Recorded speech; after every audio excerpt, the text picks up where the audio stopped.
Alright, so I've had the cows over here in this part of the pasture, and they're also over there in that other one. That's where they're all at right now. Looks like, yeah. So anyway, I just kind of wanted to show this. This kind of there's still a lot of weeds and stuff in here that I didn't get when I sprayed this spring. But this is kind of a good representation of where I want to leave the grass for the most part. There's a few spots out here that are a little bit less, a few spots that are still a little bit more. But in these good patches of Bermuda, I don't know how much you can tell that, but I've got, on average, looks like 6 inches of grass height still out here. So, in all the spots that have good Bermuda grass, they all look that way. Now, some of the areas like this, where Bermuda's just now starting to creep into, you can see they've eaten down quite a bit more. That's only, a couple inches. And then there's still, clumps and areas. Like this is a broom sedge right here. It's a little bit taller, but that doesn't really count. But there's still some areas. Here's a spot. Where for whatever, there's little clumps like this, where this is still, a foot tall or so. So this is about where I want the grass to be before I pull the cows off of it. And so, since it looks like on average, I think we're about there. Today we're going to move the cows over to a different pasture. So we'll move them to this one over here south of the hay barn. They're only going to be there for a day, maybe 2. It could be 3. I'm going to open them up into my catch pen area and let them eat that down. It's getting pretty tall again, so that might give them a little bit more. But yeah, so walk over here and close this gate. I decided to walk instead of taking the 4-wheeler just because I wanted to walk around and look at all this. So yeah, so we'll close this gate up. We'll ride the 4-wheeler around over there. We'll call them and get them into that other pasture. And then I think I'm probably going to spend the rest of the day, or pretty much the rest of the day, digging on the pond. Now the backhoe's ready, my water line's fixed, so we should be good. Alright, that's the last I've moved in here. I ended up just walking over here. So I got a few calves over here on the other side of the fence still. So go see if I can get them. Alrighty, that wasn't too much work. So got them all in here now. Some of them I had to chase through a different gate, the calves that is. So this gate here is open. As you can see, there's the calves that I had to chase in from the other direction, and they'll figure it out. They'll find their way back out here in a little bit, and they can be in here. That's fine. I'm going to leave them in here. So, all right. Well, let's go get the backhoe. We'll get it moved, and then after I'll put it in place over there where I'm going to be using it, and then I'm going to walk all the way back and I'll grab my 4-wheeler. That way I'll have it out there with me if something goes wrong when I'm digging. That way I won't have to walk back after that. So, all right. I'll make a quick detour on working on the pond. So when I was digging my water line up, my shutoff is over there, and it's completely just surrounded with poison ivy. Now, I've known that as long as I've been out here, and I keep meaning to go spray that, and then just kind of been procrastinating it. I thought, I'm not going to need in there again anytime soon. It can wait. Well, of course, I was digging up my water line. I had to go shut my water off, and now I've got poison ivy all over my arms. It's really annoying. So we're going to go ahead and fix that. Now, if you remember, I bought the tank and this motor right here at that auction a few months ago, and the pump works and everything, so that's cool. All I really needed to get it running again is I needed a wand for it and a little bit longer hose for the wand, so that way I got longer reach. And then I'm going to splice this into the existing about 5 feet of hose. This is 10 feet, so then I'll have about 15 feet. That ought to be good. And so I needed hose clamps and a barb. So it's like 20 bucks worth of stuff. I just hadn't bought it yet, and that's the only reason why I hadn't done the spraying yet, because I didn't have that stuff. So let me get all this put together real quick. Now, I've been watching Millennial Farmer for a while now. He's got this cool trick where he just snaps his fingers and all the work gets done. So I've been watching it for a while. I think I figured it out. So let's try it and see if it works. Okay. Let's try it again.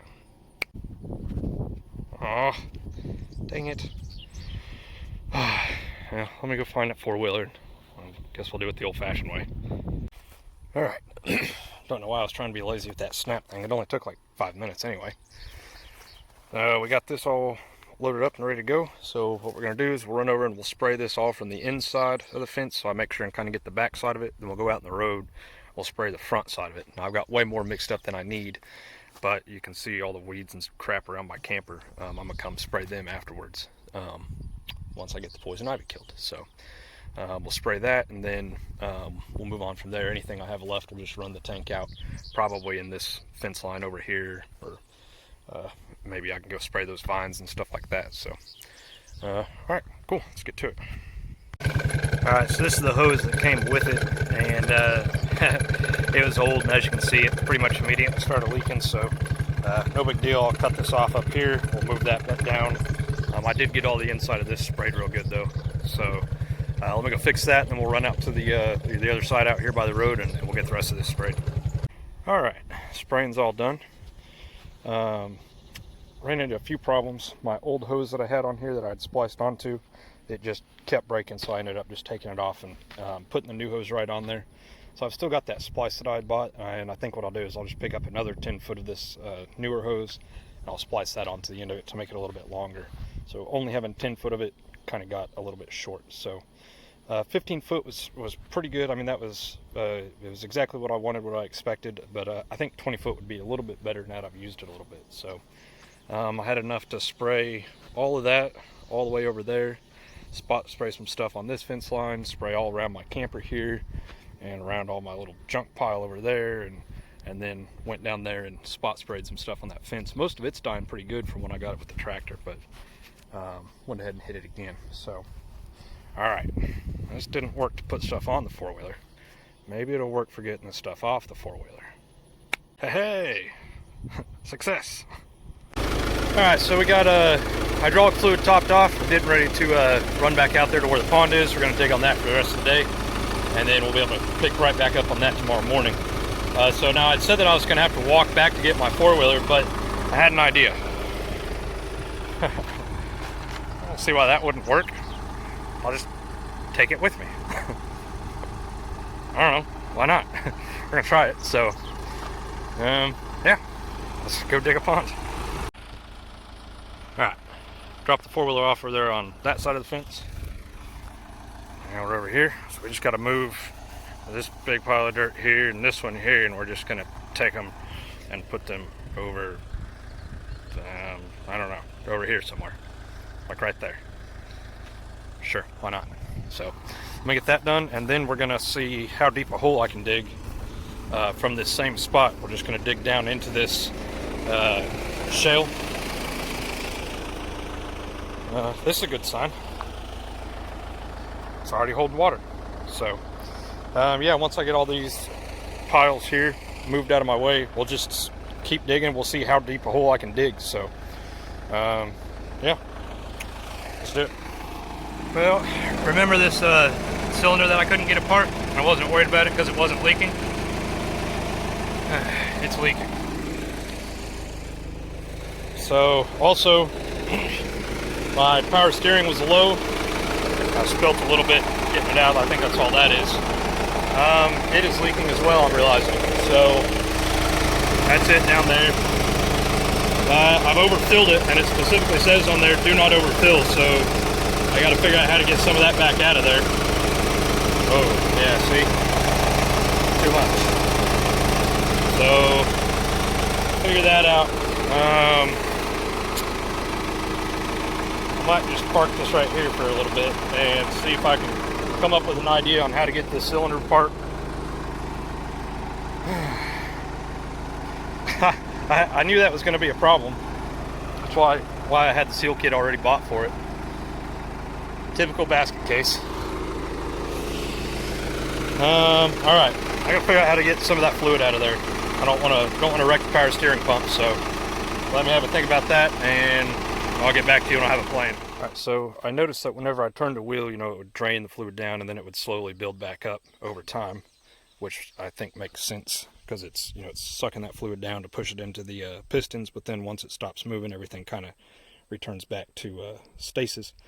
So I think what I need is something to get down in there and suck the rest of that excess fluid out of there. So this is why I wanted to have the four-wheeler with me, because, you know, being a basket case and all, I figured I was going to have some problems. What I'm going to do is run up to the house and I'll grab one of my syringes, like I would use to give medicine to my cows, and I'll stick that down in there, and maybe I can use that to suck up some of that fluid that I just put in there. So we'll try that. And I think I know where the leak is, so I'm going to grab my wrenches. We'll bring them back out here, and it's this line down in there. Not the one on top, but the one on bottom, the one that's cleaner, actually. Actually, the fact that they're dirty like that probably means they're both leaking. Anyway, we'll see if we can tighten that up and get some of this fluid sucked down out of there. And then we'll have a think. I may just go ahead and see if I can run it for a little bit with that leaking.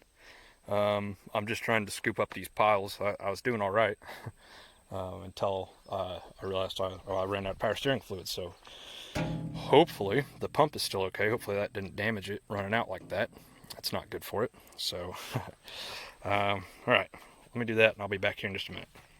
Alrighty, the syringe trick worked. So let's see, full line.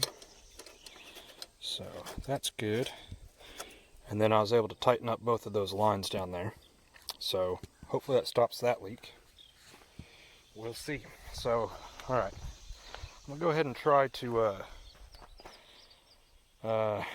keep getting my piles moved, even though that's leaking. And then I guess tomorrow we'll figure out, I'll park this in a way where it's easy to work on.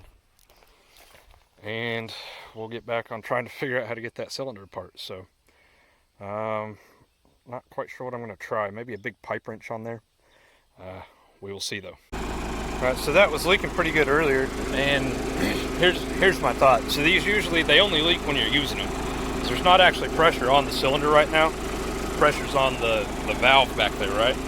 So that should not be leaking unless I'm using it, and I haven't been. So I'm thinking just from bouncing around and stuff like that, probably kind of flexed and might have cracked what was left of that seal in there, and that may be why that started leaking. So what we're seeing there was probably just all the fluid out of the front side of that cylinder.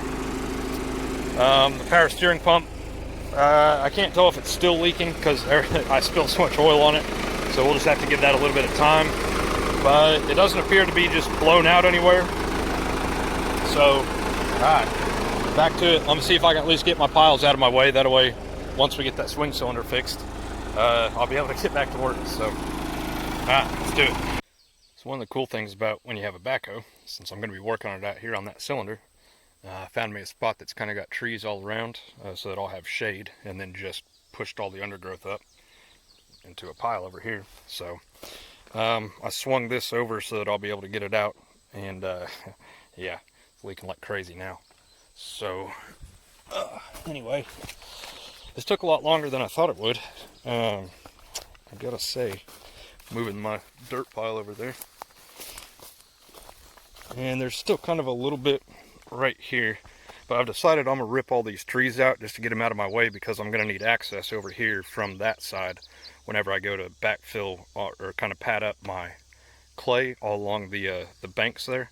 I'm gonna need to be able to get the backhoe in there, so I'm gonna be ripping all of these trees out anyway, and then I'll come back and I'll finish pushing all this out. But I mean, yeah, we got that moved, so cool. I feel pretty good about that.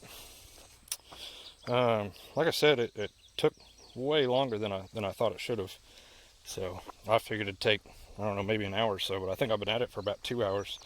Granted, I had to stop and make some repairs, so that may be what's throwing off my timeline. So, all right. Anyway, unfortunately, I would have liked to have, you know, kept digging, but unfortunately, that's not going to be an option because of that cylinder. So, yeah, we'll work on that tomorrow, I guess, and hopefully we don't run into any more problems. Well, all right, so it took pretty much all Sunday, but got that hydraulic cylinder rebuilt. It was a huge pain in the butt to get off. I had to use a big pipe wrench, the big one. The little one wasn't big enough. So, all right, we got a little bit of daylight left, so I think I'm gonna see if I can rip out all these trees right here. So the pond's right on the other side of where we're at here. I parked it over here in the shade, you know, so let me get all my stuff cleaned up here, and then we'll go do a little bit of digging, or ripping, or whatever. No, that didn't take too long. I'm not quite done. I need to smooth that out some more, and still got some other little trees and stuff that I didn't quite get. Noticing though this power steering leak is leaking, and I'm starting to think it's not the connection where I thought it was. It looks like this line might have a crack in it up here somewhere. So I'm gonna have to see, maybe I can buy that line. If not, I can bend one up myself and make one. I'll just have to get some tubing. So that's kind of unfortunate if that's the case. I'll keep investigating that and keep an eye on it. But for now, I think I'm just going to set back up here, and I don't need the power steering to dig a hole. So I think I'll just sit here and we'll see how deep I can make this. So I've been sitting here digging for a few hours, and yeah, it's getting pretty deep. So right there's where the shale starts, and looking level at that, that's about belly button level for me, and I think it's about 5 feet from that to the topsoil. It's on kind of a slope, so that's kind of an average between the tall part over there and the shortest part over there. So I've been kind of pulling this back just to clear this area so that I can see what I'm doing, but mainly my goal today has just been to see how deep I can dig. Now, this shale that I've gotten into down here, it's nice and hard. That's a good thing. It's going to make a good bottom for the pond. But at this depth, it's getting kind of hard to dig, getting hard to break through it. And I think part of that is that I'm kind of digging it into this little hole here. Once I clear all this and all of this and, all of this, and it might start to get a little bit easier as I get down in here and open up, a bigger hole. So I'm going to keep going, take a few more scoops, and then just to kind of clear this mess out, and yeah, let's see if I can get out of here. This bank is pretty steep, so I'll show you guys what it looks like from the top.